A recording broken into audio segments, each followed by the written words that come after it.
आगरा मसीह मंडली पेज पर हम आप सबका हृदय से स्वागत करते हैं और धन्यवाद दिया चाहते हैं आगरा मसीह मंडली पेज का, उनके संचालकों का, जिन्होंने एक बार फिर अपने पेज पर हमें आमंत्रित किया। साथ ही धन्यवाद देना चाहते हैं अनुपम डेविड साहब का और शबनम डेविड बहन का। प्रभु यीशु मसीह इन दोनों को बड़ी आशीष और बड़ी बरकत दे। ये निरंतर प्रभु के राज्य के लिए काम कर रहे हैं और आज इन्होंने उचित जाना कि हमें अवसर दें और आज हम उनके पेज पर, मैं ब्रदर ईडी सिंह आराधना संदेश मिनिस्ट्री से आपके साथ हूं।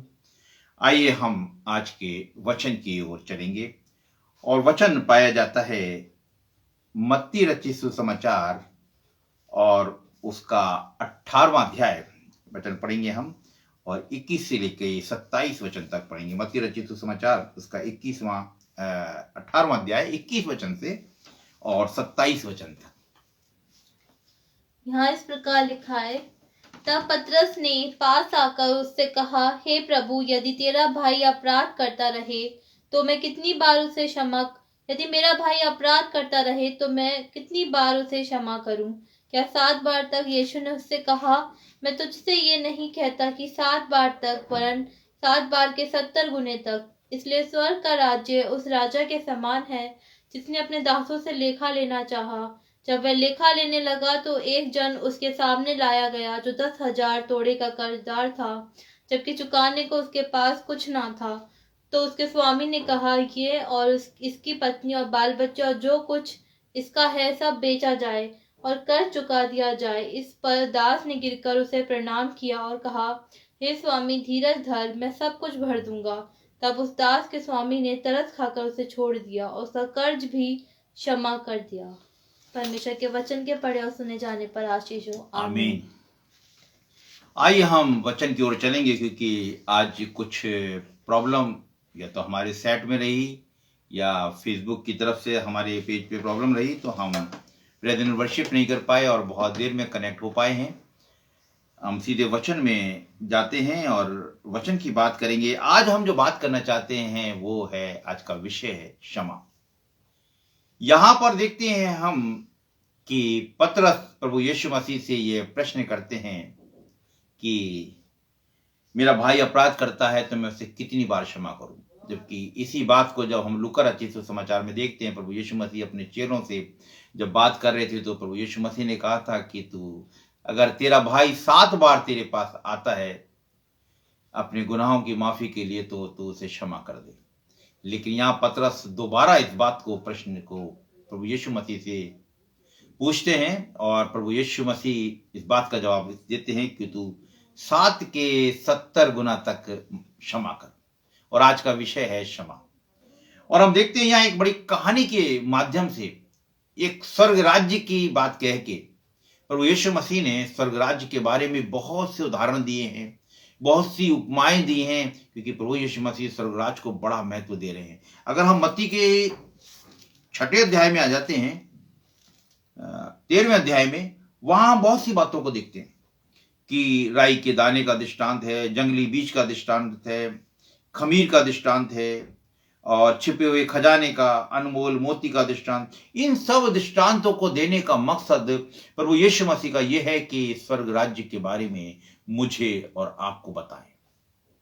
बहुत से उदाहरणों को देखते हैं और अलग अलग तरीके से बताते हैं। कभी प्रभु यीशु मसीह कहते हैं स्वर्ग का राज एक उस किसान की तरह है, स्वर्ग का राज एक उस मनुष्य की तरह है, स्वर्ग का राज उस राजा की तरह है जिसने एक बड़े भोज का इंतजाम किया। लेकिन आज हम जिस हिस्से को पढ़ रहे हैं वो पाया जाता है मत्ती रचित सुसमाचार के 18वें अध्याय में। यहाँ पे लिखा है, इसलिए 23 वचन से, स्वर्ग का राज उस राजा के समान है जिसने अपने दास का लेखा लेना चाहा।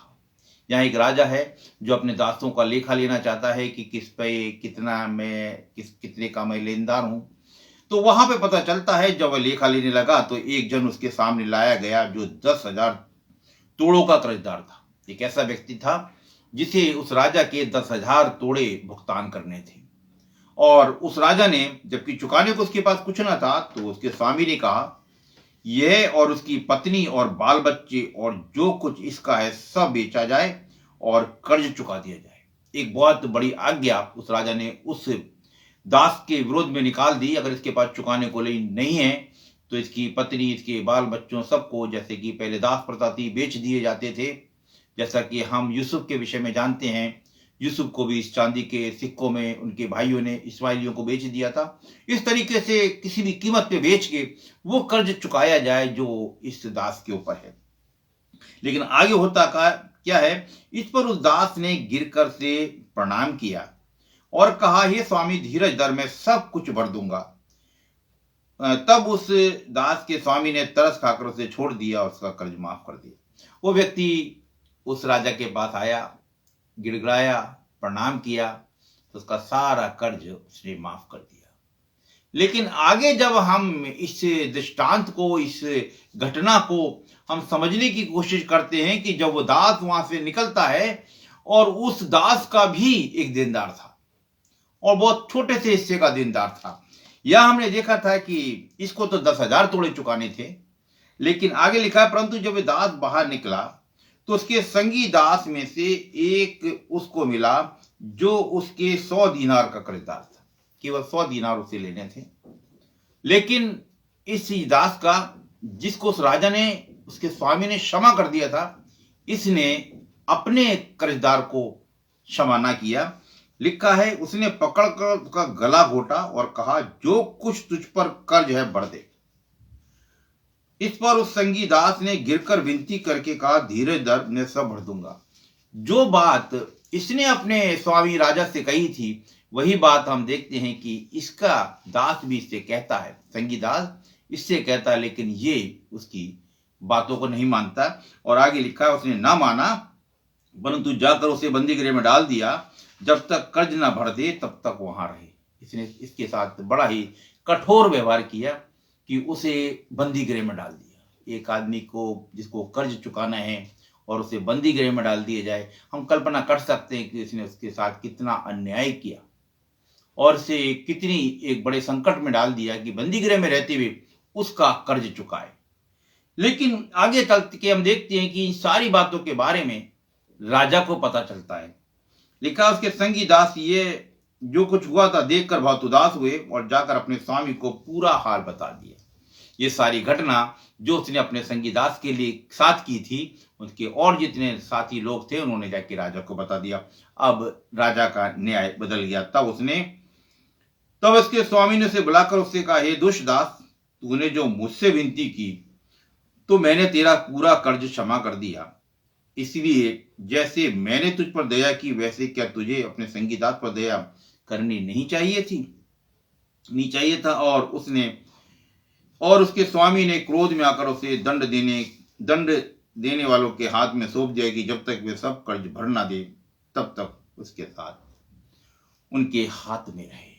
यहां हम एक घटना को देख रहे हैं और प्रभु यीशु मसीह बार बार स्वर्ग राज्य के बारे में मुझे और आपको बताना चाहते हैं। ये क्षमा, यहां पर है क्षमा। आज का जो हमारा विषय है क्षमा। जब प्रभु यीशु मसीह ने अपने चेलों को एक प्रार्थना करनी सिखाई, जो प्रार्थना में और आप बड़े अच्छी तरीके से जानते हैं और हर दिन अपने परिवारों में दोहराते हैं, खुदा के भवन में जाके दोहराते हैं, जिसे हम प्रभु की प्रार्थना कहते हैं, आए हमारे बाप की दुआ कहते हैं, जो मसीह के 6 अध्याय में हमें पाई जाती है। वहां पर हम देखते हैं पूरी जब प्रार्थना प्रभु यीशु मसीह सिखा देते हैं और 6 अध्याय के ये हमें मिलती है 5वें वचन से लेकर के 13वें वचन तक ये प्रार्थना कंप्लीट हो जाती है। लेकिन 14वां और 15वां वचन केवल इस बात को लेके दोबारा प्रभु यीशु मसीह इस बात को समझाना चाहते हैं, जबकि 12वें वचन में लिख रहा है, जिस प्रकार हमने अपने अपराधियों को क्षमा किया है वैसे ही तू भी हमारे अपराधों को क्षमा कर। हम तो प्रभु यीशु मसीह के सामने अपने अपराधों के लिए क्षमा मांगते हैं और हमारे बहुत से अपराध होते हैं जो कि हम जानते हैं, जाने में और अनजाने में। जानते हुए हम बहुत से अपराध करते हैं, खुदा के भवन से दूर चले जाते हैं, उसके वचन से दूर चले जाते हैं, उसकी शिक्षाओं से दूर चले जाते हैं। बहुत से ऐसे काम जो पौलुस की पत्री में हम देखते हैं कि हमें बताई गई है कि हमें अपने जीवन में क्या करना है और क्या नहीं करना है। उन सारी व्यवस्थाओं को हम पालन नहीं करते और हम तो प्रभु के पास चले जाते हैं कि हमें क्षमा कर दे। लेकिन हम अपने किसी विरोधी को, अपने किसी भाई को क्षमा करना नहीं चाहते। और एक छोटी सी भी बात अगर मेरे और आपके जीवन में हम देखते हैं अपने भाई के प्रति, अपने पड़ोसी के प्रति, अपने कलीसिया के किसी सदस्य के प्रति हो जाती है, सालों साल निकल जाते हैं, बातचीत नहीं होती। क्यों? कि हम क्षमा करना ही नहीं चाहते। इसीलिए ये क्षमा एक बड़ा महत्वपूर्ण है। इसलिए अब 14वां में मत्ती रचित सुसमाचार 6ठा अध्याय उसका 14-15 वचन लिखा, इसलिए यदि तुम मनुष्य के अपराध क्षमा ना करोगे तो तुम्हारा स्वर्गीय पिता भी तुम्हें क्षमा ना करेगा। इस जो दुआ के अंदर, प्रार्थना के अंदर जो एक बात कही गई, जिस तरह हमने अपने अपराधियों को क्षमा किया वैसे तू भी हमारे अपराधों को क्षमा कर। इस बात के लिए हम देखते हैं कि बार बार प्रभु यीशु मसीह समझाने का प्रयास कर रहे हैं। और 15वें वचन में लिखा है, और यदि तुम मनुष्य के अपराध क्षमा ना करोगे तो तुम्हारा पिता भी तुम्हारे अपराधों को क्षमा ना करेगा। हम अपने अपराधियों का पाप तो क्षमा करने को बिल्कुल तैयार नहीं है, लेकिन हम प्रभु से आशा रखते हैं कि प्रभु हमारी तमाम अपराधों को क्षमा कर दे। बड़ा ज़रूरी है इस बात के लिए कि पहले यदि हमें क्षमा चाहिए तो हम पहले अपने अपराधियों को क्षमा करें। हम वो मन के अंदर कठोरता, अपने भाई के प्रति विरोध मन के अंदर लिए रहते हैं, लेकिन और हम चाहते हैं कि प्रभु यीशु हमारे गुनाहों को क्षमा कर दे। प्रभु यीशु मसीह जो हमसे चाहते हैं वो अपने जीवन में करके दिखाते हैं। प्रभु यीशु मसीह ने जो क्षमा किया है ना, वो एक अवर्णनीय है, जिसका कोई वर्णन नहीं कर सकते। जिन लोगों ने प्रभु यीशु मसीह को ताड़नाएं दी, जिन लोगों ने प्रभु यीशु मसीह के सिर पे कांटों का ताज रखा, जिन लोगों ने प्रभु यीशु मसीह के मुंह पे थूका, अपमानित किया, कोड़े मारे, क्या क्या नहीं किया। आने वाले समय में जब हम लैंड्स डे में जाएंगे और गुड फ्राइडे के जैसे जैसे नज़दीक जाएंगे, अब सब इन कष्टों के बारे में हम देखेंगे। और प्रभु यीशु मसीह ने उनके लिए भी एक प्रार्थना की थी, जो मैं और आप बड़ी अच्छी तरीके से जानते हैं, कि हे पिता इन्हें क्षमा कर। और साथ में एक उससे भी बड़ी महत्वपूर्ण बात कर दी, वो ये कही कि ये नहीं जानते कि क्या करते। अगर प्रभु यीशु मसीह को केवल क्षमा करवाना होता तो इतना कह देते, हे प्रभु पिता, मेरे पिता इन्हें कुछ क्षमा कर दे, और प्रभु पिता उन्हें क्षमा कर देता। लेकिन एक बात बड़ी महत्वपूर्ण कही, क्योंकि ये नहीं जानते कि क्या करते। अगर मुझे और आपको भी अपने अपराधियों को क्षमा करना है तो निश्चित रूप से हमें अपने मन में उन बातों का स्मरण करना होगा जो प्रभु यीशु मसीह ने अपने मुख से कहे, क्योंकि ये नहीं जानते। अगर मेरे भाई ने, मेरे पड़ोसी ने, मेरे कलीसिया के किसी सदस्य ने अगर गुनाह कर दिया है, और अगर मैं यही जानूंगा कि ये जानते हुए किया है, तो शायद मैं क्षमा नहीं कर पाऊंगा। यदि हम उसमें एक प्रभु यीशु मसीह का वचन जोड़ लेंगे, अरे ये नहीं जानता था, शायद मेरा भाई ये नहीं जानता था, इसीलिए इसे अनजाने में ये अपराध हो गया है, तो शायद मैं और आप क्षमा करने में सक्षम हो पाएंगे। बहुत ज़रूरी है। यदि हमें किसी को क्षमा करना है, सबसे पहले हमें ये बात स्मरण करनी होगी प्रभु यीशु मसीह ने जो बात कही थी, क्योंकि ये नहीं जानते। क्योंकि वास्तव में वो लोग नहीं जानते थे। वो तो ये सोचते थे कि ये प्रभु यीशु मसीह को हम मार देंगे, क्रूस पे चढ़ा देंगे, तो शायद ये प्रभु यीशु मसीह का अध्याय या ये मिनिस्ट्री बंद हो जाएगी, हमेशा के लिए ख़त्म हो जाएगी।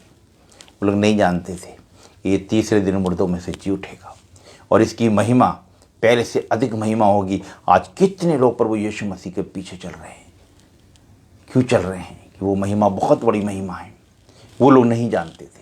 यदि हम भी अपने अपराधियों को जब क्षमा करना चाहते हैं तो एक मन में एक बात को रख लें, क्योंकि ये नहीं जानते कि ये क्या करते हैं, तो निश्चय हम क्षमा करने पाएंगे। और उस क्षमा करने का परिणाम क्या मिलेगा?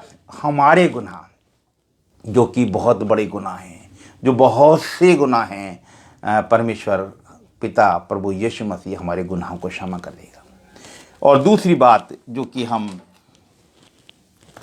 आपको बताना चाहते हैं कि और क्षमा मांग, अगर हमें किसी को क्षमा करना है तो एक बात का और ध्यान रखना पड़ेगा। एक जगह से हम पढ़ेंगे जो पाया जाता है यशायाह नबी की पुस्तक और उसका 43 अध्याय और उसका 18वां वचन हम पढ़ेंगे। यशायाह नबी की पुस्तक 43:18 वचन इस प्रकार लिखा है,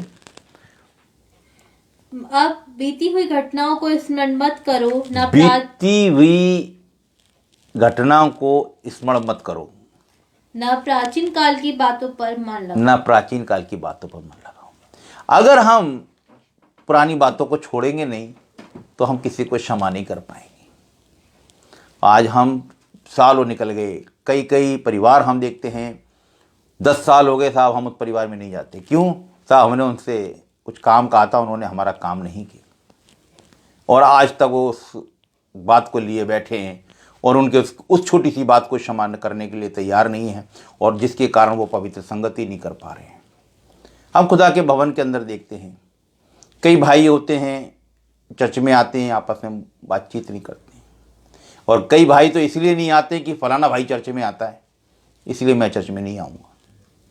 अगर हम पुरानी बातों को नहीं छोड़ेंगे तो शायद हम किसी के गुनाहों को क्षमा नहीं कर पाएंगे। तो बहुत ज़रूरी है। एक जगह से और हम देखेंगे जो पाया जाता है, फिलिपियों की पत्री 3 अध्याय और 13 वचन। फिलिपियों की पत्री 3 अध्याय और 13 वचन में हम देखेंगे, वहाँ भी एक बड़ी अच्छी बात लिखी है, जहाँ भी इस बात को पौलुस इस बात को लिखता है कि वो भी पुरानी बातों को छोड़ के, फिलिपियों 3:13 में लिखा है कि पौलुस लिखता है कि जो बातें पीछे रह गई हैं उनको भूल कर। हे भाइयों, मेरी भावना ये नहीं कि मैं पकड़ चुका हूँ, परंतु केवल ये एक काम करता हूँ कि जो बातें पीछे रह गई हैं उनको भूलकर आगे की बातों की ओर ध्यान लगाना। जो बातें बीत गई हैं मुझे और आपको उन्हें छोड़ना पड़ेगा, तभी हम अपने अपराधी को, चाहे वो मेरा भाई हो, चाहे मेरी कलीसिया का सदस्य हो, चाहे मेरा पड़ोसी हो, चाहे मेरे घर का मेंबर हो, चाहे बेटा बेटी हो, पति पत्नी, आपस में कोई भी, अगर हम एक तो पुरानी बातों को स्मरण करते रहेंगे तो हम कभी किसी को क्षमा नहीं कर पाएंगे।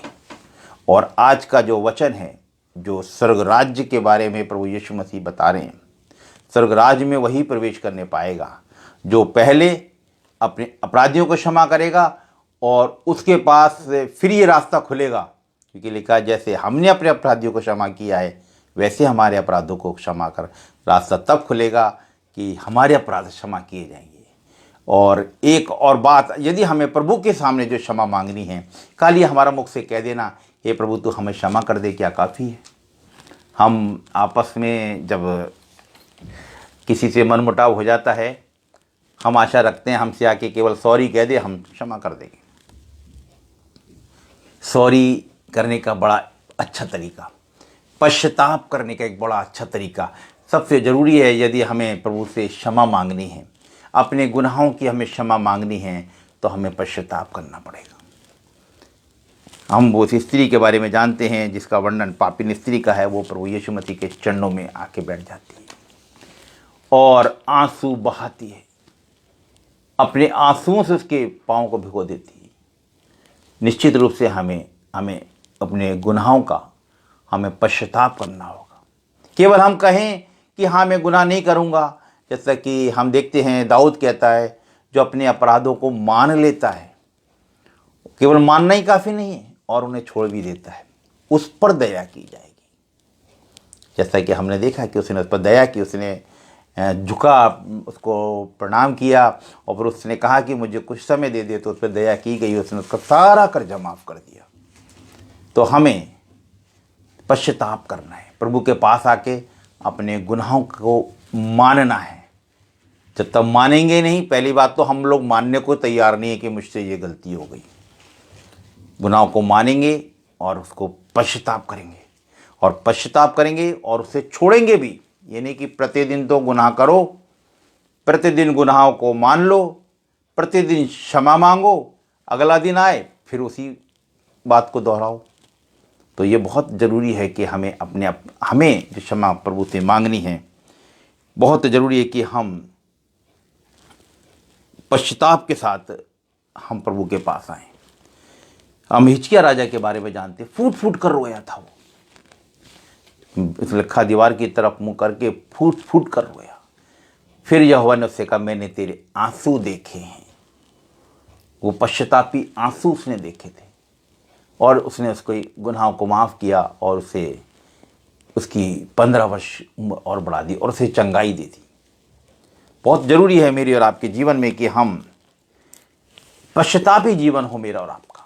हर दिन, हर शाम को हमें बैठ के, जब हम शाम की आराधना करते हैं, पारिवारिक प्रार्थना करते हैं, हमें अपने गुनाहों का अंगीकार करना है। दिन भर में हमने कहाँ कहाँ अपराध किए, कितनी बार हमने प्रभु के व्यवस्था के विरुद्ध काम किया, ऐसी कामों को किया, ऐसी बातों को किया जिससे यहोवा प्रसन्न नहीं होता है। कितना हमने झूठ बोला, कितनी हमने चोरी की, कितना हमने किसी के साथ कठोरता का व्यवहार किया, या हमने ऐसा वचन बोला। बाइबल बताती है कि हमारे वचन सलोने हों। हमें दूसरों को, कुलुसियों की पत्री में लिखा है, हमें दूसरों को जवाब देना आ जाए, दूसरों को अच्छा उत्तर देना आ जाए। कई बार हम बड़े रूडली बोल जाते हैं। इन सब बातों के लिए हमें प्रतिदिन प्रभु के शरण में आना है और हमें पश्चाताप करना है, क्षमा मांगनी है।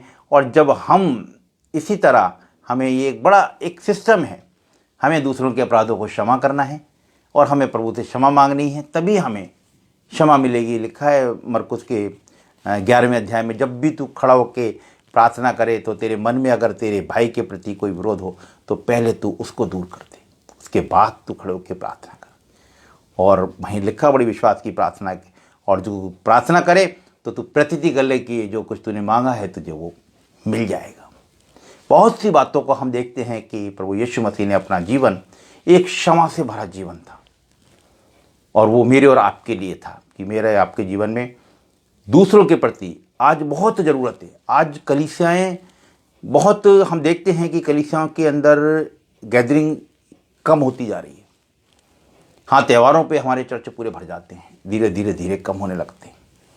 और जब उन परिवारों को, ऐसे लोगों से बात करो तो वो एक दूसरे की बुराइयां उसमें निकालते हैं, उनके अपराधों को क्षमा करना नहीं चाहते। आज समय आ गया है, ये लैंड्स डे आने से पहले, पवित्र संगतियां आने से पहले, यदि मेरे और आपके मन में किसी के प्रति विरोध है, सबसे पहले हमें उनके पुरानी बातों को स्मरण नहीं करना होगा। जैसा यशायाह नबी कहता है, हमें बीती बातों को छोड़ना होगा, तभी हम उनके अपराधों को क्षमा कर पाएंगे और एक नए सिरे से एक नया जीवन शुरू करेंगे। और उसके अलावा हमें जब प्रभु के पास आना है, जब प्रभु के चरणों में आना है, आंसुओं के साथ प्रभु के चरणों में आना है, तो निश्चित रूप से हमारे गुनाह क्षमा किए जाएंगे। छोटी सी कहानी मैं आपको बताऊं। एक छोटे से परिवार के अंदर, उस परिवार के अंदर मम्मी पापा, एक बेटा और एक बेटी खुशी से रह रही थी। बड़ा अच्छा रूटीन बना हुआ था।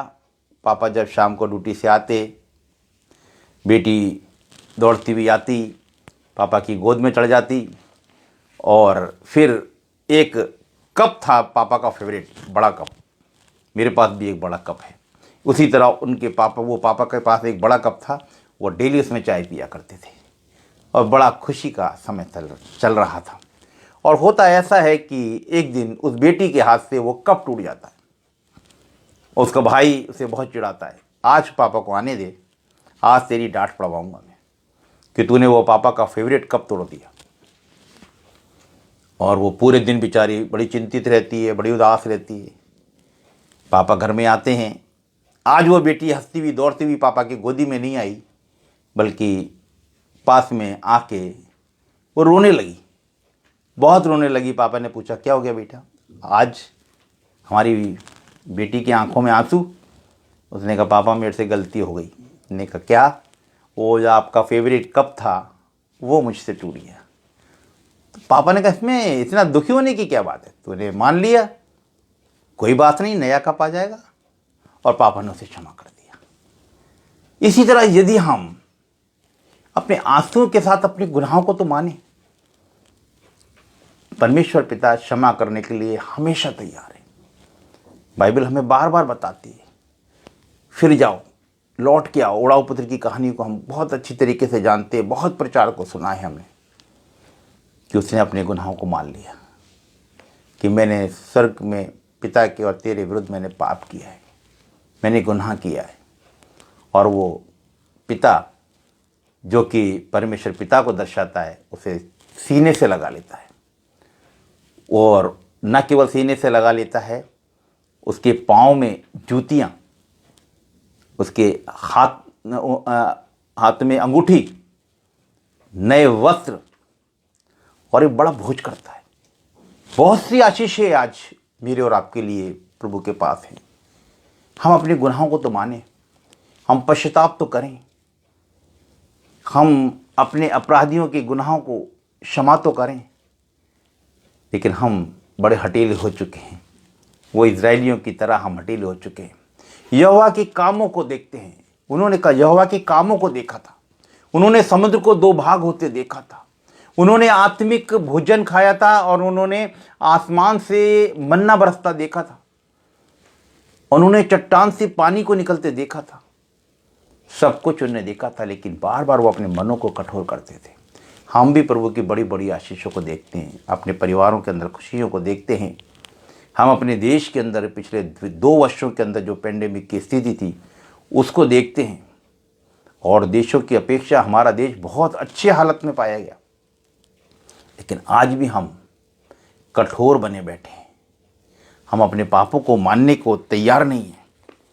अंत में आज समय लेट शुरू करा, इसलिए हम जल्दी ही आज के इस वचन को ख़त्म करना चाहेंगे। यूहन्ना की पत्री और पहली पत्री, उसके पहले अध्याय में कुछ वचन हम पढ़ते हैं। यदि हम कहें कि हम में कुछ भी पाप नहीं, तो अपने आप को धोखा देते हैं। आज जो हम कहते हैं ना कि हमसे गलती हो ही नहीं सकती, हमसे तो अगर हम किसी ने हमारे विरुद्ध गलत किया है, हम अपनी गलती मानने को तैयार नहीं है कि मुझसे भी कुछ गलती हुई है। हम कहते हैं यदि हम अपने आप को धोखा देते हैं और हम में सत्य नहीं है। दूसरी बात 9वें वचन में, यदि हम अपने पापों को मान लें तो वो हमारे पापों को क्षमा करने और हमें सब अधर्म से शुद्ध करने में विश्वास योग्य और धर्मी है। वो तो विश्वास योग्य और धर्मी है ही, लेकिन मुझे और आपको चाहिए, जैसे कि वचन में लिखा है, यदि हम अपने पापों को मान लें। हम अपने पापों को मानने को तैयार नहीं। और 10वां वचन, यदि हम कहें कि हम में पाप नहीं, तो उसे झूठा ठहराते हैं और उसका वचन हम में नहीं है। हम पापी हैं, हम जानते हैं, वचन बताता है। तो आज का वचन, जो एक छोटा वचन, क्योंकि समय की हमारे साथ पाबंदी रही, शुरू से जैसे हम शुरू में ऑनलाइन हुए सही 8 बजे, हम नहीं समझ पाए कि हमारे सेट की प्रॉब्लम है या फेसबुक की प्रॉब्लम है। करीब आधा घंटा हमारा वेस्ट हुआ, लेकिन प्रभु के अनुग्रह से, जो कि आज की आराधना का मुख्य हिस्सा था, कि वचन के माध्यम से हम खुदा के लोगों से बातचीत करें, हमने प्रभु के लोगों से बातचीत की और पवित्र आत्मा ने आज हमें सिखाया है कि हम दूसरों के अपराधों को क्षमा करें और हम प्रभु के शरण में आ जाएं, उसके चरणों में आ जाएं और पश्चाताप के साथ अपने गुनाहों को मानें। वो हमें क्षमा करने के लिए विश्वास योग्य और धर्मी है। आइए हम प्रार्थना करें। धन्यवाद धन्यवाद धन्यवाद सेनाओं के यहोवा प्रभु यीशु मसीह, दिल की गहराइयों से आज की सुंदर शाम में धन्यवाद देते हैं प्रभु कि तूने हमें सुंदर अवसर दिया, सुंदर माहौल दिया कि हम तेरे सामर्थ्य वचन को सीख सकें और समझ सकें। हम धन्यवाद देते हैं प्रभु यीशु मसीह तेरा कि तूने इस मंडली को तैयार किया, जिसको तूने नाम दिया आगरा मसीह मंडली। इसने बहुत से तेरे वचन के सेवकों को अपने पेज पर आमंत्रित किया है कि वो सामर्थ्य वचन जो तेरा वचन है इस पेज पर आके बांटने पाए। प्रभु यीशु मसीह, बहुत से तेरे दास आशीष पाने वाले हो सके और इस संस्था के चलाने वाले, आगरा मसीह मंडली के चलाने वाले अनुपम डेविड साहब के लिए प्रार्थना करते हैं, मैडम के लिए प्रार्थना करते हैं, शबनम डेविड बहन के लिए प्रभु इनको तू बहुत सी आशीष देना, बहुत सी बरकतें देना, क्योंकि हमने इनके प्रयासों को देखा है। प्रतिदिन तेरे वचन को बांट रहे हैं, बहुत से तेरे लोगों को अपने पेज पे अवसर दे रहे हैं। प्रभु इनकी ये सेवकाई तुझे पसंद आए, इनके द्वारा प्रभु यीशु मसीह बहुत से लोग तुझे पहचान सकें, बहुत से तेरे वचन के सेवक आशीष पाने वाले हो सकें। प्रभु इनके घराने को बड़ी आशीष देना, इनकी इस मंडली को बड़ी आशीष देना। जो भी इन्होंने योजनाएं प्रभु तेरे राज्य के लिए बना रखी हैं, सब फलवंत होने पाएँ, और बहुत सी योजनाएं इनके मनों में डालना प्रभु यीशु मसीह, और उसको ये साकार करने वाले हो सकें। प्रभु ऐसा अनुग्रह करना। हम धन्यवाद देते हैं सभी व्यूअर्स के लिए जो आज ऑनलाइन हमारे साथ जुड़े हैं। प्रभु यदि इनके मनों में कोई विनती, प्रार्थना, निवेदन है, तू बेहतर जानता है, क्योंकि तू मनों को जांचने और परखने वाला प्रभु है। प्रत्येक की प्रार्थना, विनती, निवेदन तुझ तक पहुँचे। यदि कोई दुख, तकलीफ, बीमारी और कमजोरी की हालत में है, हालेलुया राजा यीशु, तू चंगाई देने वाला प्रभु है। तेरे वचन में लिखा है तू यहोवा राफा है। प्रभु तेरे ओर से वो चंगाई को पाएं, तेरा नाम महिमा पाए। हम विनती करते हैं पिता परमेश्वर अपने देश के लिए, जिसे तूने बहुत संभाला है, और हम कोरोना के केसेस को निरंतर घटता देख रहे हैं। ये सब प्रभु यीशु मसीह तेरे काम हैं जिन्हें हम देख रहे हैं। बहुत से लोग प्रभु यीशु मसीह जो अभी या इस बीमारी की कमजोरी में हैं या पीड़ित हैं, यीशु मसीह रिकवरी पाएँ, तंदुरुस्ती पाएँ, और ये बीमारी, ये संक्रमण हमेशा हमेशा के लिए इस संसार से दूर होने पाए। जहाँ जहाँ तेरे नाम के भवन आज भी बंद हैं, यीशु के नाम से वो खुलने पाएँ, सरकारी आदेश निकलने पाए। आज की रात के लिए हम सब तेरे वचन के सेवकों को, पासवानों को, तमाम तेरे बेटे बेटियों को तेरी अधीनता में देते हैं। सबको तू मीठी नींद देना प्रभु, और जितने लोग इस वचन को बाद में भी देखते हैं प्रभु, तेरी किसी भी स्वर्गीय उत्तम आशीष से दूर न रहने पाए। ऐसे मौके हमारे जीवन में बार बार दे प्रभु यीशु मसीह, कि हम अपने आप को तेरे सन्मुख पाएं, और प्रभु हमें ऐसा मन दे कि हम दूसरों के तमाम अपराधों को क्षमा करके तेरे चरणों में आ जाएं, जिससे हमारे भी जो बहुत से गुनाह हैं वो माफ़ किए जाएं, और हम स्वर्गराज में प्रवेश करने वाले हैं। हमारा विश्वास है प्रभु यीशु मसीह, तू हमारे बीच में है, हमारी प्रार्थना को सुन लिया है। हम अपने उद्धारकर्ता यीशु नासरी के नाम से मांगते हैं, आमीन आमीन आमीन। प्रभु आप सबको बड़ी आशीष और बड़ी बरकत दे। जय मसीह की।